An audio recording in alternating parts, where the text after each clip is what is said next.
Agora o que você precisa entender? Presta atenção. Essa visão dispensacionalista e pré-tribulacionista, ela é recente. Ela é a predominante hoje no Brasil e no mundo. Essa ideia surgiu de uma mulher chamada Margaret MacDonald. Ela teve uma visão que Jesus arrebataria a igreja secretamente e que depois retornaria. Foi através de uma visão, em 1830, que começou-se a ter a ideia de um arrebatamento secreto distinto da volta de Jesus. Depois, tendo frequentado reuniões com essa mulher e ouvindo sobre a visão e o testemunho dela, que foi escrito em livro, foi quem eles chamam de o pai do dispensacionalismo, John Nelson Darby. Foi o líder do movimento dos irmãos. E também foi o pai do dispensacionalismo moderno. Este homem, John Darby, foi responsável no século XIX por implantar o dispensacionalismo. Agora, o que a Bíblia diz? Onde estão os textos que comprovam que a volta de Jesus e o arrebatamento são um ato único? Vamos abrir Mateus 24 para você ver a simplicidade dos textos e dos fatos.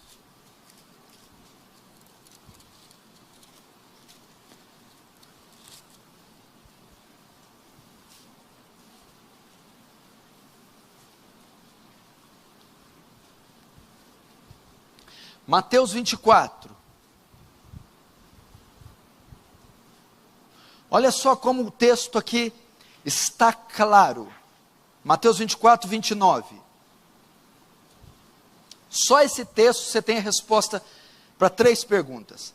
Logo em seguida a tribulação daqueles dias, o sol escurecerá, a lua não dará mais a sua claridade, as estrelas cairão do firmamento, e os poderes do céu serão abalados. Então aparecerá no céu o sinal do Filho do Homem. Todos os povos da terra se lamentarão e verão o Filho do Homem vindo sobre as nuvens do céu com grande poder e glória. E ele enviará os seus anjos com grande clangor de trombeta, os quais reunirão os seus escolhidos dos 4 ventos, de uma extremidade do céu, de uma outra extremidade dos céus. Olha só, verso 29. Logo em seguida a tribulação. Então, o texto está dizendo de um ato que aconteceu depois da tribulação, ok? Que tribulação é essa? Verso 21, porque nesse tempo haverá grande tribulação, como desde o princípio do mundo, até agora não tem havido, e nem jamais haverá. Então 29 está se referindo à grande tribulação, ok? E o 29 vai dizer que logo após a tribulação, vamos lá de novo, logo em seguida a tribulação, o que acontece? Verso 30, então aparecerá no céu o sinal do Filho do Homem, e todos os povos da terra lamentarão e verão o filho do Homem vindo sobre as nuvens do céu com poder e glória, ok? Após a tribulação ele volta, até aí até os dispensacionalistas concordam. Depois, olha só, e logo após aqueles dias, logo em seguida a tribulação, o que acontece? Ele volta. Mas o que mais? Vamos ver. Verso 31. E ele enviará os seus anjos com grande clangor de trombeta, os quais reunirão os seus escolhidos. O que é isso? Arrebatamento de uma extremidade à outra dos céus. Então note o que o texto forma. O que ele diz? No mesmo instante que ele volta, então verão no céu o sinal do Filho do Homem com grande clangor de trombeta, e ele ajuntará os seus escolhidos. Quando é que ele ajunta os escolhidos? No mesmo momento que ele volta. O arrebatamento se dá no mesmo instante que Jesus volta. E quando ele volta? Antes da tribulação, o 29, logo em seguida a tribulação, depois da tribulação. Entendeu? Olha como é que o texto é simples. É o texto, um dos mais claros. Marcos capítulo 13 fala a mesma coisa. Então o 29 está anunciando a volta. Primeiro, ela não é secreta. A Bíblia diz que todo olho verá. É com clamor de trombeta, os céus serão abalados. É uma vinda visível. Eles verão, não é secreta. Segundo, no mesmo momento que volta, ele arrebata a igreja. Para que ele vem? O primeiro ato dele ao vir, ele ajuntará os seus escolhidos nos 4 cantos da terra. Mas o que quer dizer isso? Arrebatamento. E quando ocorre? Quando ele voltar. E qual o período com relação à tribulação que ele volta? Depois da tribulação. Olhe, por exemplo, outro texto que mostra que a igreja passa para a grande tribulação. Verso 15. Quando, pois, virdes o abominável da desolação que falou o profeta Daniel no lugar santo, quem lê entenda. Então os que estiverem na Judéia, fujam para os montes. Quem estiver soberano, não desça para tirar coisa alguma. Para quem foi escrito isso aqui? Para a igreja. Então ele está dizendo, quando virdes, ele está falando do início da tribulação. Quando virdes o abominável da desolação no lugar santo, então fuja, então começará. Se a igreja não estará aqui, como é que nós vamos ver? Quando virdes, quem que vai ver? Ele escreveu isso para a igreja. Quem vai ver é quem estará aqui. Quem estará aqui é a igreja. Então, quando vocês verem esses acontecimentos, se preparem. Ele não escreveria algo para a igreja, pedindo que ela visse, se ela não estivesse aqui. Essa é a maior prova que ela estará aqui. Então o texto ensina que Jesus volta depois da grande tribulação, ensina que ele volta no mesmo momento que arrebata a igreja, e ensina que a igreja passa pela grande tribulação. Vamos ver outro texto que mostra isso, 2 Tessalonicenses, você abriu em primeiro, agora abre em 2 Tessalonicenses. Irmão, no que diz respeito à vinda e à nossa reunião, essa reunião, Paulo está falando, o arrebatamento. O momento que vamos encontrar com Ele, nossa reunião com Ele, fala das bodas do Cordeiro, quando eles serão arrebatados. E ele coloca a vinda e a reunião em atos únicos. Olha, de novo, verso 1. Ó.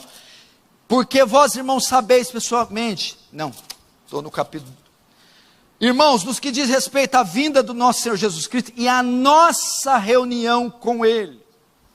Agora o verso 2. Aqui não demovais da vossa mente com facilidade, nem vos perturbeis, quer por Espírito, quer por palavra, quer por epístola, como se procedesse de nós, supondo que tenha chegado o dia do Senhor. Deixa até o 2 aí. O que estava acontecendo?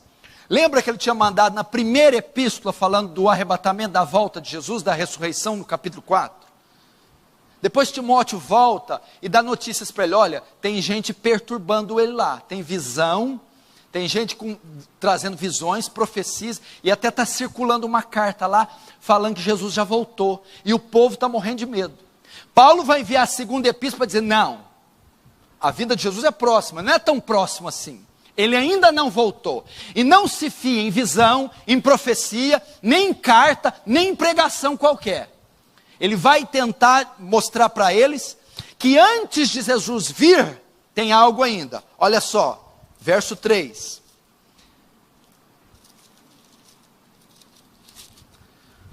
Ninguém de nenhum modo vos engane, porque isto não acontecerá sem que primeiro venha a apostasia, e seja revelado o homem da iniquidade, o filho da perdição.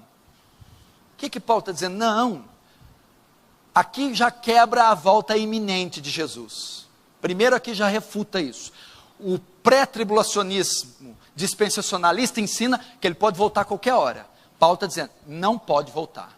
Não deixe ninguém enganar vocês com profecia, com cartas, com visões. Não será assim. Não será assim o quê? A volta de Jesus não acontecerá antes que. Então não pode ser iminente. Não pode ser agora. Não pode ser, olha, Jesus pode voltar daqui 5 minutos. Não pode. Por quê?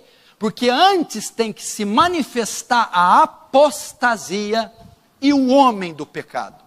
Sem que se manifeste a apostasia e o homem do pecado, ele não volta. Então como é que ele pode voltar a qualquer hora? Como é que ele pode ser iminente? Não.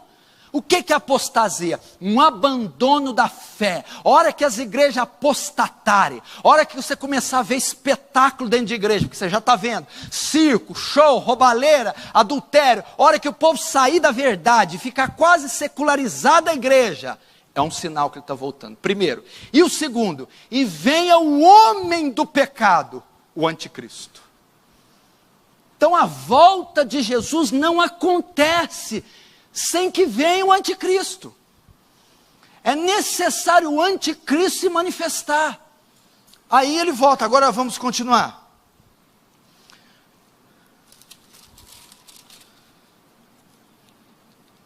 Ninguém de modo nenhum vos engane, porque isto não acontecerá sem que primeiro venha a apostasia, e seja revelado o homem da iniquidade, o filho da perdição, o qual se opõe, se levanta com tudo que se chama Deus, ou objeto de culto, a ponto de se assentar no santuário de Deus, ostentando-se como fosse o próprio Deus. Agora vamos lá, verso 7, com efeito o mistério da iniquidade já opera, e aguarda somente que seja afastado aquele que agora o detém. Então, de fato, revelará o iníquo, a quem o Senhor Jesus matará com o sopro da sua boca. Agora vamos ver quando que Jesus destrói o anticristo.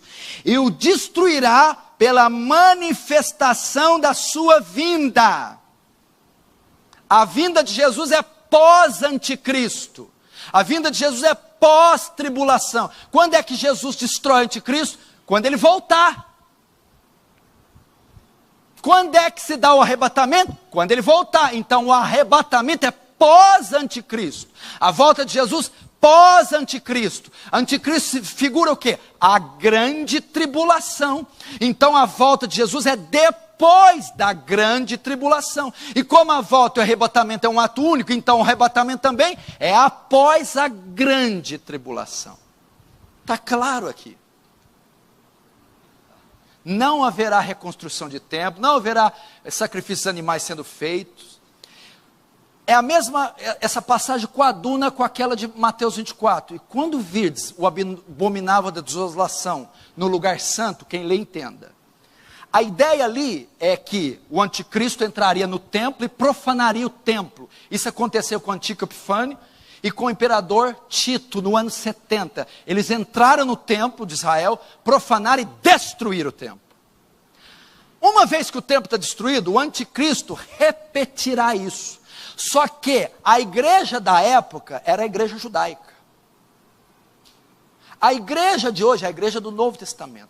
O anticristo vai se assentar no poder religioso, no poder, ele vai falar em nome de Deus, em nome da igreja. E quando nós virmos que uma entidade maligna dominou o poder religioso, está dirigindo a igreja, então saberemos que é o anticristo e que o fim chegou. Não é o templo judaico, não é o templo de Israel, ele não vai construir, não vai entrar lá. Quando fala do abominável da desolação no lugar santo, e quando fala, sentará no trono de Deus, no templo de Deus, querendo parecer ser Deus, significa, ele tomará a liderança da religião, a liderança do povo de Deus, é isso. Ele virá em nome de Deus, como um falso Messias, um falso Cristo.